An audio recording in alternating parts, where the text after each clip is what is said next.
A gente viu então na aula passada como o sensor ele precisa ser amplificado, né, para a gente ter uma imagem numa certa gama tonal.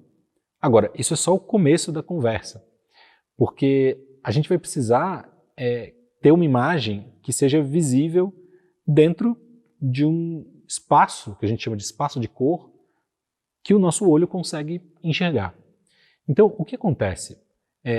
Esse gráfico que vocês estão vendo agora, ele é uma representação desse espaço de cor visível. O que a gente precisa é gerar uma imagem que esteja dentro desse espaço de cor. Então, aparecem vários padrões de espaço de cor de imagens digitais, né? O mais comum hoje na televisão HD é o que a gente chama de REC 709, né? Ou seja, o REC 709 é esse triângulozinho, né? Então ele tem as cores desse triângulozinho interno a esse espaço de cor, essa representação do espaço de cor visível. O cinema, por exemplo, o cinema digital, ele funciona num outro espaço de cor, que a gente chama de P3, né? Que é esse outro triângulozinho que vocês estão vendo aí, né? Ou seja, é um pouquinho maior. A televisão em 4K, né, Ultra HD, ela já propõe um espaço de cor ainda maior ao REC 709, que é o tal do REC 2020, né? Ou seja, com a evolução da imagem digital, a gente conseguiu espaços de cor cada vez maiores, ou seja, uma complexidade de cores cada vez maiores, isso se reflete na qualidade da imagem. Então a gente viu lá atrás que tinha resolução, né? Antes a gente estava no 2K, agora a gente está no 4K, e antes a gente trabalhava com espaço de cor REC 709, e agora a gente está caminhando para um espaço de cor REC 2020. A câmera vai ter que registrar essa imagem num determinado espaço de cor e num tipo de arquivo específico. Esse tipo de arquivo, ou seja, um código, a gente chama de codec, né? Ou seja, é a forma como a câmera escreve o arquivo e que vai ser lido, depois decodificado por um outro software, né? No caso dos codecs que a gente chama de RAW, eles não têm a informação do espaço de cor gravada. Isso vai ter que ser feito, vai ter que ser escolhido depois num programa de pós-produção. Então eu vou jogar lá no DaVinci Resolve e vou dizer que eu estou filmando em RAW aqui, mas eu quero finalizar isso em REC 709 ou em P3, né? E aí o software vai pegar da ciência de cor da câmera, né, o que veio da informação que veio do sensor, e vai, enfim, transformar aquilo dentro de um espaço de cor conhecido pelo player e pelo display, né, pela tela que vai projetar, que vai passar essa imagem, né, ou seja, um projetor de cinema ou uma tela que vai passar essa imagem. As câmeras de cinema mais comuns no mercado, elas têm esse arquivo RAW, que em geral são codecs proprietários delas. Então, quer dizer, a Blackmagic, por exemplo, tem o B-RAW, mas algumas câmeras não têm o RAW, né? Por exemplo, a Sony, ela já escreve o codec dela num arquivo que já vem com uma informação de cor gravada, que no caso aqui da Sony é o XAVC. E a Canon, por exemplo, essa câmerazinha DSLR, essas câmeras são pensadas originalmente para fazer fotografia still, mas também podem ser usadas para produção de cinema, porque elas gravam filme, né? A Canon faz num codec chamado H264. Então são tipos de codec diferentes. Em que eles se diferenciam, né? Quando a gente fala de codec, a gente tem que sempre pensar na quantidade de compressão dos dados, ou seja, quantidade de dados que ela vai ter por um tanto de tempo, né? A gente chama de data rate, ou bit rate do arquivo, ou seja, num determinado tempo, num segundo de arquivo, quantos megas ela vai usar de memória. A qualidade, visualmente, o que perde dessa imagem, para comprimir mais, eu tenho que tirar de algum lugar. Então a imagem começa a se deteriorar. E a complexidade. A complexidade é a complexidade do código. Às vezes você tem codecs que são muito eficientes em comprimir imagem, mantendo uma qualidade alta, né, da imagem, mas Quando você vai decodificar ele leva um tempo grande, ele é complexo demais e aí é difícil de ser decodificado. Então, esses três aspectos têm que ser levados em consideração quando você vai fazer um codec, né? Quando você vai escolher um codec, né? A complexidade, a qualidade e a compressão. O H264 e o XAVC, por exemplo, eles são codecs muito parecidos, né? Eles têm um jeito de codificar a imagem que eles reúnem blocos de pixels e eles tentam entender se eles são parecidos. E aí eles colocam isso como uma informação única, né? Então isso vai fazer uma eficiência muito grande no tamanho, né, na compressão desses arquivos. Agora, quanto mais comprimido, ele vai entender que mais coisas são muito parecidas, mais blocos de imagens são parecidos. Então, quanto mais comprimido, mais qualidade vai perder bem visualmente, assim, é muito nítido como perde a qualidade. Outra forma de compressão da imagem que alguns codecs têm é informações que são comuns entre um frame e outro e ele entende como uma informação única, ele simplifica essa informação. Então, por exemplo, eu tenho um fundo neutro aqui atrás e em todos os frames esse fundo é igual. Então ele tenta entender informações iguais de frames diferentes e juntar como uma informação única. Outra forma de compactar os arquivos também é o que a gente chama de chroma subsampling. O que se percebe é que o olho humano percebe muito mais diferenças entre claro e escuro do que diferenças entre cores. Então você consegue resumir as informações de cores bastante e ainda visualmente o olho não percebe esse resumo dessa informação. A gente pega um grupo de pixels e aí a gente vai resumir a informação de cor em 2 vezes.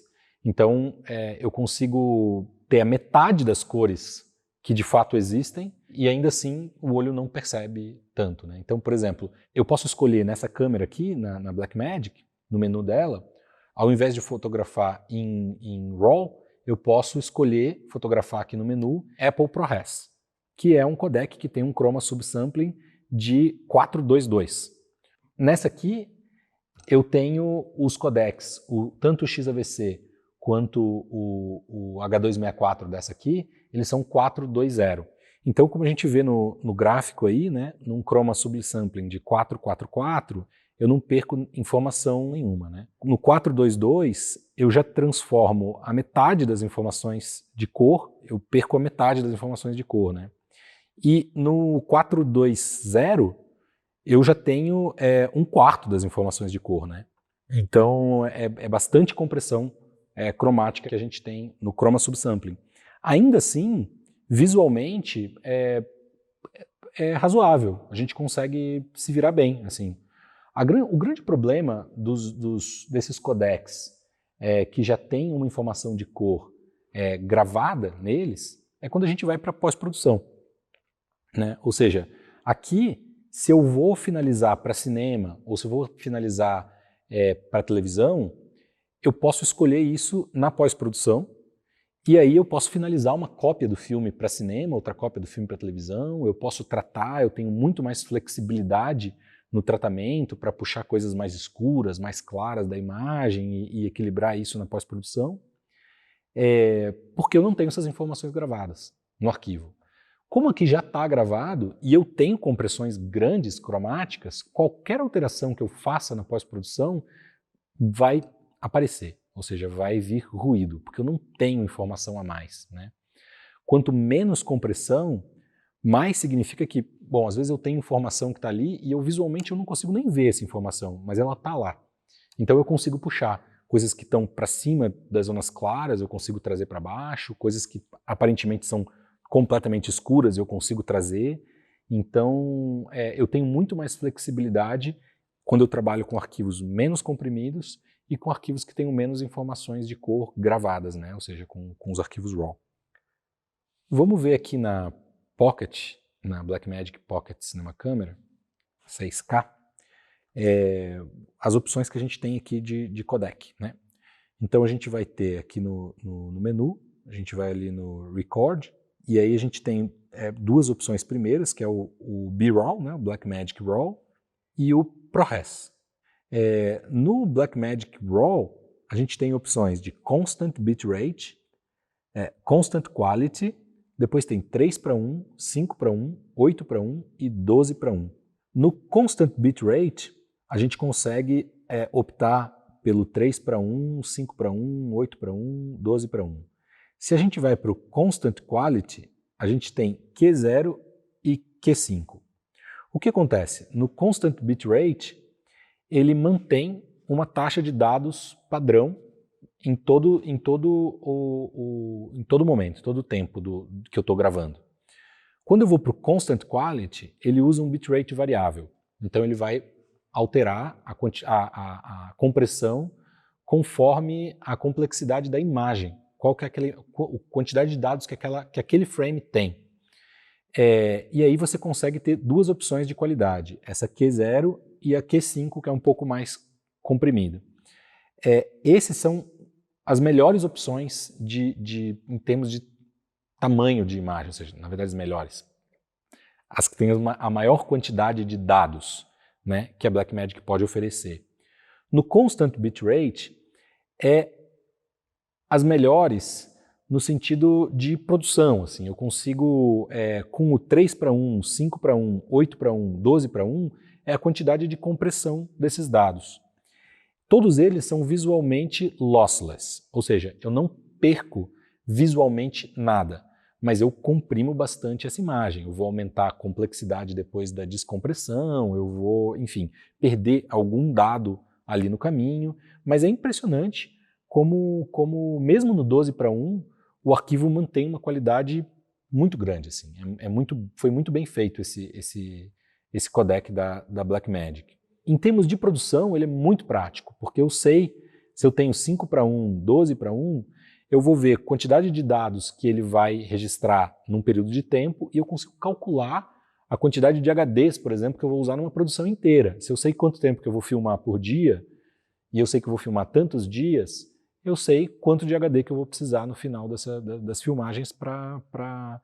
Enfim, se eu coloco no Constant Quality, como esse bitrate vai variar, esse cálculo vai ficar muito difícil, porque dependendo do plano que eu fizer, se for cenas muito escuras ou muito claras, enfim, vai variar a quantidade de dados que eu vou gerar. Né? No ProRes, o que eu tenho aqui? O HQ, que é o High Quality, o 422, o LT e o ProRes Proxy. O HQ é a maior qualidade que ele tem aqui, o 422, o LT e o Proxy são cada um mais comprimido do que o outro, né? Então, quanto mais compressão, tipo, menores vão ser os arquivos e pior vai ser a qualidade visual deles. O ProRes é um codec muito bem resolvido em termos de qualidade visual das imagens. A imagem que ele gera são, em geral, muito boas visualmente. Só que ele é um codec relativamente pesado, né? Ele ocupa um espaço meio grande.